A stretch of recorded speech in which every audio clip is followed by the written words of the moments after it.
3, 2, 1. Action.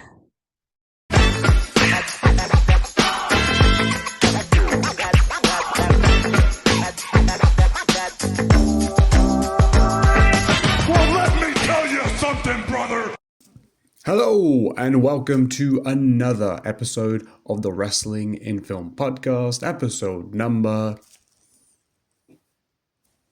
36. And today, it's a quick one, but I have to recap my experience watching the one and only John Cena live at the O2 Arena for Monday Night Raw last week. And I took my own advice. I took the advice that I gave you guys on a recent episode of the Wrestling in Film podcast. And I saw, well, to be fair, let's rewind actually. I saw that WWE were coming to London. And I had an inkling that it's the build up to WrestleMania. Cena's on his farewell tour. He must be coming to one of the London shows, whether it's SmackDown or Raw. And I thought he's more likely to come to Raw. And thank the Lord, I was correct. And I got to see John Cena one last time before he hangs up the boots, hangs up the shorts, hangs up the shirt, the hat, everything. One last time I got to see him. And not only did I get to see him, because I said to my brother, seeing him alone would have been special, would have been great. But I got to see one, as the kids say, fire segment between Cody Rhodes and John Cena, and the whole experience from the moment go, because they kicked off the show, was unbelievably special. The atmosphere was through the roof. London crowds, UK crowds, we know we're awesome. What can we say?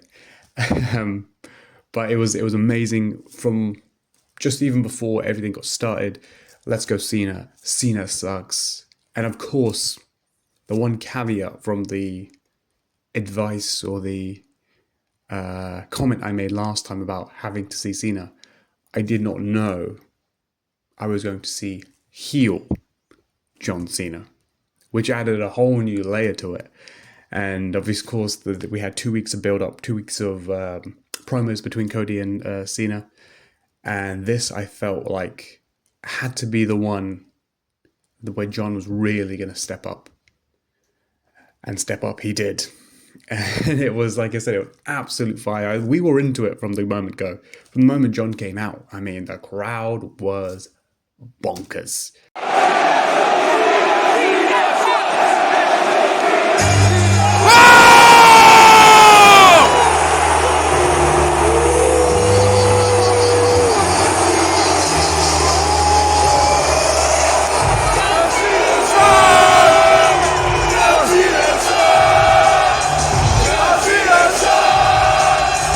Do I cheer? I love Cody. I love John. I'm here to see John.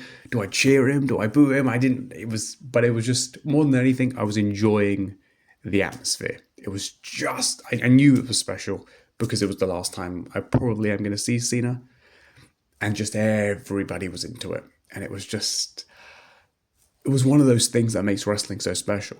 Where it's that it factor. It's that feeling that you can't necessarily always put into words, but very few people are capable of giving you that feeling. And John Cena is one of those guys. And John could have done it in any way, like whether he was a good guy or a bad guy. But having this whole extra dynamic of being the heel and, you know, I see him breaking up with us, added a whole new excitement, a whole new buzz to it all. And it was special. It was very, very special. And the promo, the back and forth between them, we were oohing and ahhing every step of the way. John,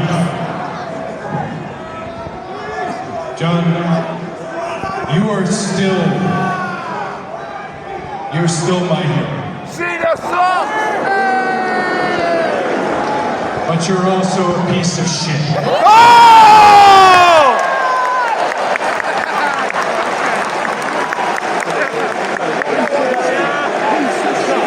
Piece of shit!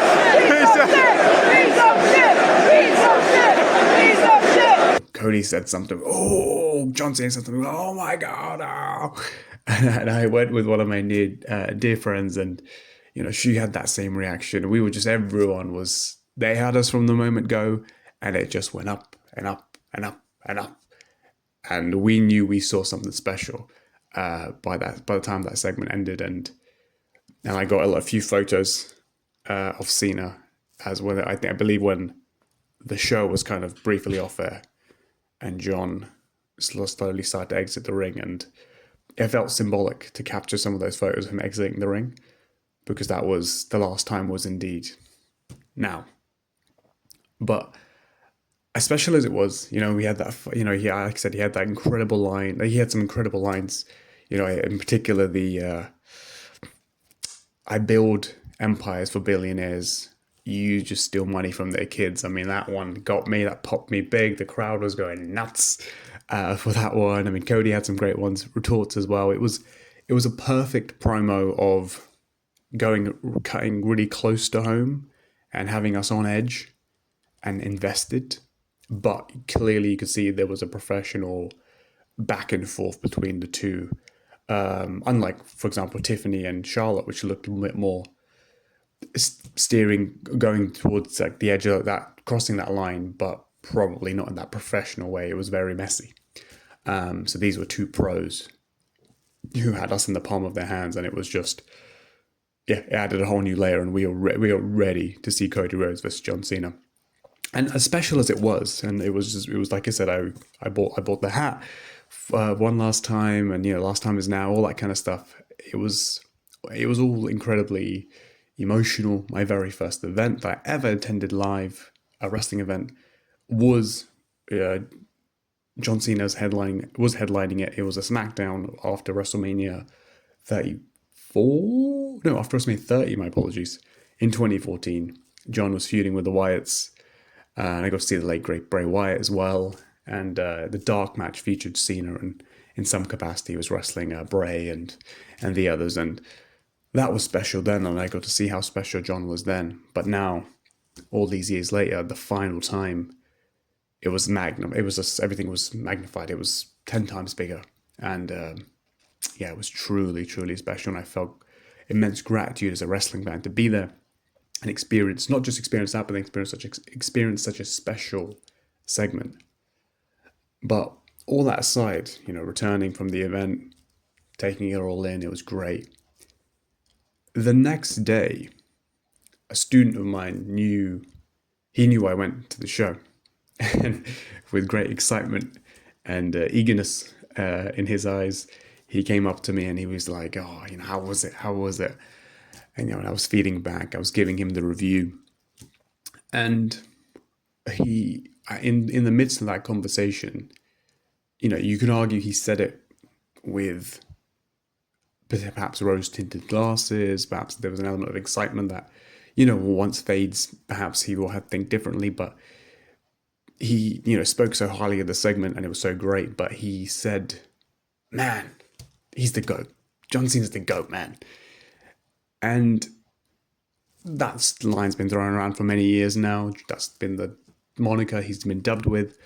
To an extent, I've never agreed with it, but I acknowledge and accept why they would label John in that way. And he's not unworthy of such a tag. He's done so much. But I've never agreed with that. I've never been like, yeah, John's the GOAT. But when he said that, and the more I thought about it, I'm not saying he is,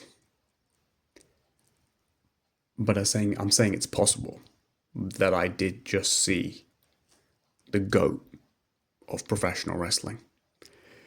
Because now, I'm not saying purely in the ring. I've always held that Bret Hart is the greatest in ring. He's the greatest wrestler, pure wrestler I've ever seen in my life, and I stand by that. But total package, John Cena may be the GOAT. Level of superstardom, longevity, impact on business, match quality, promos, ability to adapt, now being a heel and a babyface. All these things combined, it's quite possible Or it's a damn fair argument if someone was to make the argument. And what got me thinking even more, and what I think what made him say that was, and what of course I experienced, was not only have I felt that there's very few people who have been able to elicit reactions from the crowd so strong and so emotional like such strong and emotional reactions without doing a thing. And they can keep going and going, and he still doesn't have to do anything. John, from the moment go, before he even came out, John Cena sucks. Let's go Cena. We were going absolute bonkers, and he did nothing. He just walked to the ring. Sometimes his music hadn't even hit, and we were doing it. And obviously it just escalated, and he had done nothing really, and we were going nuts. So to elicit that kind of reaction without doing anything, and he's done that for years. But then what was even more impressive was we were all behind Cody. Cody was the clear babyface, and then John got rolling in his promo. And he said, I bury mediocrity, and you had to leave. I make the best out of everything I get. And then he threw that billionaire line out there, and then he got us, and we were like, damn, he got Cody. But when he got Cody, that crowd changed. And I was there and I felt it. And everyone cheered John. And we were all on John's side. And my friend who was with me literally looked at me and was like, how have we just gone from booing him to now cheering and being on John Cena's side? Just like all of these people, your brain is filled with feces and not facts. I have worked 100 times harder than you, and never once in all that time was I ever protected from an audience or a superstar, present company included, taking their best shot at me. As a matter of fact, everyone knows every time I step on this canvas, it is a challenge to every arena or every superstar dumb enough to walk down that ramp to take their strongest swing to see if they are worthy to put me in the ground. No one has been worthy, so I decided to just do it myself. That's why, Cody, I have never left. I have always been here, because no matter how high the hill is to climb, no matter what garbage they give me, I find a way to make it great. You had to leave. You had to leave because you realized that you're best you can't wipe my ass. Make empires for billionaires. All you've ever done is steal money from their kids.